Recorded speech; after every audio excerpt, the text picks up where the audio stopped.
Aiaraldeko udalek trantsizio energetikoaren alde eginiko lana aitortu du energiaren euskal erakundeak. Gaur goizan egin dute aitortzak emateko ekitaldia Amurrioko Refor industriagunean. Beren aldetik ere eskertu eta txalotu nahi da udalek egiten duten lana, energiari begira eta energiaren hausnarketa horren ostean ere udal guztiok egiten dugun lana nolabait edo identifikatzen ari da gero eta gehiago zabaltzen ari dela arlo ezberdinetan eta gero eta gehiagotan ingurumen kontuetan ere egunero hainbat jarduera egiten dire zerikusia daukatenak, ez?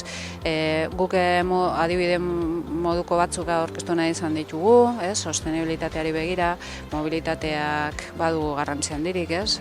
Autoa ez erabiltzearen aldeko apustua egiten direnean, bidegorriak, ez?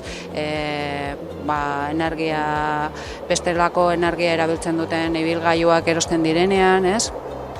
Eta abarretan, ez? Berez, kaleko argiteria aldatzen denean adibidez, holako jarduera bat egiten ari dezara, espreski, helburu horiei lotzen zaiena, ez?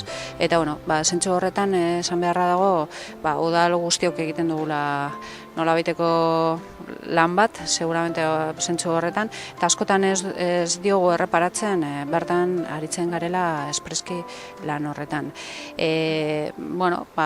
Logikoagoa da, eta zentzu horretan ikusten dut Eusko Jaurlaritzaren aldetik, beren aldetik, apostua oso argia da, aholkularitza lana eta asistentzia hori beharrezkoa da, bestela ere tamaina txikiko udalok ezinezkoa genuke, nolabait edo politika horietan egotia. Gaur bezalako jardunaldiak oso ondo hartzen ditugu guztiok, nolabait edo erritmoa mantentzeko eta batez ere kontzientzia hori hartzeko bide honetik goazela, ez?